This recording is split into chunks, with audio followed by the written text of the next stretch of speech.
ഞങ്ങൾ പിന്നെ എത്തിട്ടോ. ചായ പ്രത്യേകിച്ച് പുറത്തുനിന്ന് ആസ്വദിച്ച് കുടിക്കുന്ന ഒരു സുഖം വേറെ തന്നെയല്ലേ. പ്രത്യേകിച്ച് മഴയുണ്ടെങ്കിലോ പൊള്ളി. ഫ്രഞ്ച് ഫ്രൈസൊക്കെ ഞാനിപ്പോൾ മണത്ത് മാത്രമേ തൃപ്തിപ്പെടാറുള്ളൂ കേട്ടോ.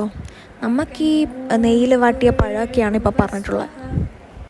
വിളക്കെത്തിക്കുക, പ്രാർത്ഥിക്കുക എന്ന് പറയുന്നത് എൻ്റെ ഡെയിലി ലൈഫിൽ ഞാൻ വളരെ നിർബന്ധമായിട്ട് ചെയ്യുന്നൊരു കാര്യമൊന്നുമല്ല. പക്ഷേ ഈയിടെയായിട്ട് ഞാൻ ചെയ്തു വരുന്നുണ്ട്. കാരണം ഒരു ദിവസം ഏറ്റവും നല്ല പീസ്ഫുള്ളായിട്ടുള്ള ഒരു സമയം എന്ന് ഞാൻ കണ്ടെത്തുന്നത് ആ സമയം കേട്ടോ. കാരണം ഞാൻ ഏർലി മോർണിംഗ് കാണാറില്ല. വിളക്കിലെ മാത്രം വെളിച്ചവും നല്ല ചന്ദനത്തിരിയുടെ സ്മെല്ലും പിന്നെ നമ്മളെ സന്ധ്യാനാമങ്ങളും ഒക്കെ ആയിട്ടുള്ള നല്ലൊരു സമയമല്ലേ. അത് കഴിഞ്ഞ ശേഷം എൻ്റെ ചെക്കനെ ഇരുത്താനായിട്ട് നമ്മളെ കയ്യിൽ സ്നേക്ക് ആൻഡ് ലാഡർ ബോർഡൊന്നുമില്ല. അപ്പം നമ്മൾ എന്ത് ചെയ്യും, പ്രിൻ്റ് എടുക്കും. അതിനപ്പം ആവശ്യമായിട്ടുള്ള ഡൈസും കാര്യങ്ങളില്ലെങ്കിൽ നമ്മളത് നിർമ്മിച്ചെടുക്കും. അതിന് റബ്ബറൊക്കെ മുറിച്ച് ഡൈസ് ആക്കിയിട്ടുണ്ട്. ഇനി എന്ത് ചെയ്യണം, നമ്മളെ കളർ ഇൻഡിക്കേറ്റർ ഉണ്ടാക്കണം.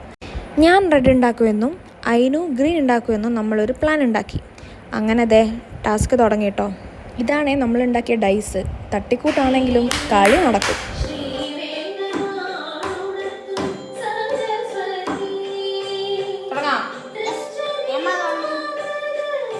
കുഞ്ഞൻ പറഞ്ഞ പോലെ ഏമിയും അതിനും കൂടി കളിയൊക്കെ തുടങ്ങി. ആദ്യമൊക്കെ ഉഷാറായിട്ടാണ് തുടങ്ങിയത്. പിന്നെ നമ്മൾ സ്വന്തമായിട്ട് റൂൾസൊക്കെ ഉണ്ടാക്കാൻ തുടങ്ങി. ചെറുതായിട്ട് കള്ളപ്പണികൾ ഒപ്പിക്കാൻ തുടങ്ങി. നമ്മളെ കളികൾക്ക് ഒരു പ്രത്യേകതയുണ്ട്. ആര് എങ്ങനെ കളിച്ചാലും കുഴപ്പമില്ല, ലാസ്റ്റ് ഒറ്റൊരാളെ വിന്നറായിട്ട് വരുള്ളൂ. അതാരാണെന്ന് നിങ്ങൾക്ക് ഊഹിക്കാമല്ലോ. പല കളികളും കളിച്ചു. സ്റ്റാറുകളുടെ എണ്ണം ഒരു സൈഡിൽ കൂടി വന്നു. അങ്ങനെ എനിക്കൊരു സ്റ്റാർ കിട്ടിയത് എനിക്ക് ഓർമ്മയുള്ളൂ. പേപ്പറൊക്കെ തുണ്ടമായി.